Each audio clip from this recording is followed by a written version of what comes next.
그래서 복부 지방흡입 시 옆구리가 남게 되는 두 가지 이유를 종합해보면, 첫 번째, 디자인 자체가 되어 있지 않다. 두 번째는 해부학적 구조상 옆구리 쪽에 지방을 빼기 어렵기 때문이다. 이 두 가지로 요약을 해볼 수 있습니다.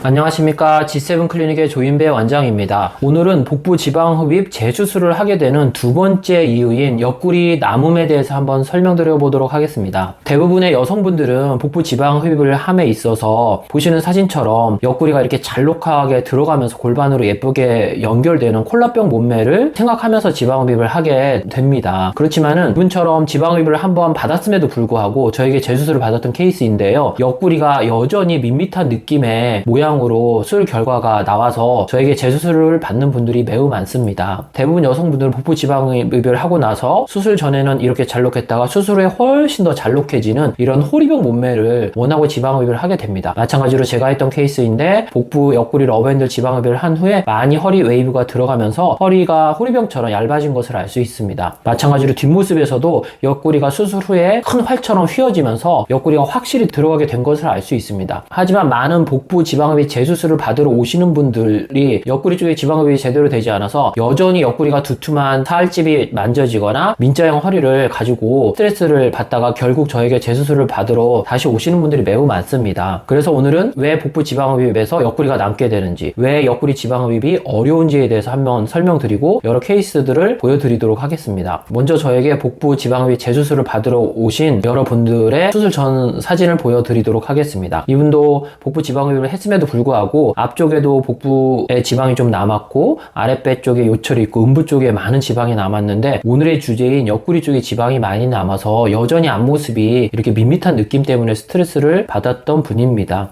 뒷모습을 보면은 뒤쪽에 있는 옆구리 쪽에도 지방을 거의 뽑지 않고 골반뼈 아래쪽에 있는 러브핸들 쪽을 가로로 이제 많이 뽑게 되면서 러브핸들 쪽에 가로로 좀 함몰이 생기고 옆구리 쪽에는 지방이 이렇게 많이 남은 상태였습니다. 이제 다른 분의 케이스도 보시면은 마찬가지로 복부를 이미 타병원에서 한번 했던 분인데, 배꼽 주변으로 요철이 있고 음부 쪽에 많이 지방이 남았고 오늘의 주제인 옆구리 쪽이 비대칭적으로 많이 남아서 스트레스를 받았던 분이고, 다른 분의 케이스도 아랫배도 요철이 매우 심했지만 옆구리 쪽에 지방이 비대칭적으로 남아서 웨이브가 좀 다르고 골반뼈를 타고 볼륨이 좀 남아있는 것을 알 수 있습니다. 그렇다면 왜 많은 병원들이 왜 옆구리 쪽에 지방을 이렇게 남기게 되는지 한번 말씀드려 보도록 하겠습니다. 그거는 두 가지 이유가 있는데, 첫 번째는 디자인 자체가 옆구리에 디자인이 안 들어가 있는 경우가 매우 많습니다. 그래서 제가 몇몇 디자인 사진들을 준비했는데, 이 복부 옆구리 러브핸들 지방흡입 디자인을 보시면은 이미 수술을 한번 하셨는데 디자인이 좀 남아있는 상태였습니다. 보시면은 러브핸들 쪽에 동심원을 그리면서 지방 흡입을 하겠다는 표시를 했는데, 오늘의 주제인 옆구리 쪽을 한번 보시면 옆구리 쪽에 디자인이 안 되어 있습니다. 이렇게 되면 나중에 이쪽에 지방이 남게 되고 결국에 수술 후에 S라인의 몸매는 가질 수 없게 되는 것이지요. 마찬가지로 또 다른 디자인 사진인데, 러브핸들 쪽에까지는 디자인이 되어 있지만 오늘의 주제인 옆구리 쪽, 그리고 약간 옆구리의 위쪽 브라라인 아래쪽에는 전혀 디자인이 되어 있지 않습니다. 마찬가지로 옆모습을 보시면은 러브핸들 쪽에는 디자인이 되어 있지만 옆구리 쪽에 디자인이 안 되어 있고, 옆구리의 위쪽 그리고 꼬리뼈 위쪽에도 디자인이 좀 부실한 것을 알 수 있습니다. 다른 디자인도 캡처를 해보았는데, 러브핸들 꼬리뼈까지 디자인이 있지만 옆구리 쪽과 옆구리의 위쪽엔 디자인이 안 되어 있는 것을 알 수 있고, 디자인 자체도 섬세함이나 세밀함이 좀 부족하다는 생각이 듭니다. 이에 반해서 이제 저의 디자인인데, 오늘의 주제인 옆구리를 보시면 옆구리 쪽에 동심원을 잔뜩 그려서 이쪽을 집중적으로 빼겠다는 표시를 저는 꼭 합니다. 그래서 앞쪽에서 어프로치하고 옆쪽에서 어프로치를 하고 꼬리뼈 쪽에서 또 세 부위에서 크리스크로스로 어프로치를 해서 옆구리를 집중적으로 빼기 때문에 수술 후에 옆구리가 확실히 좋아진 것을 알 수 있지요.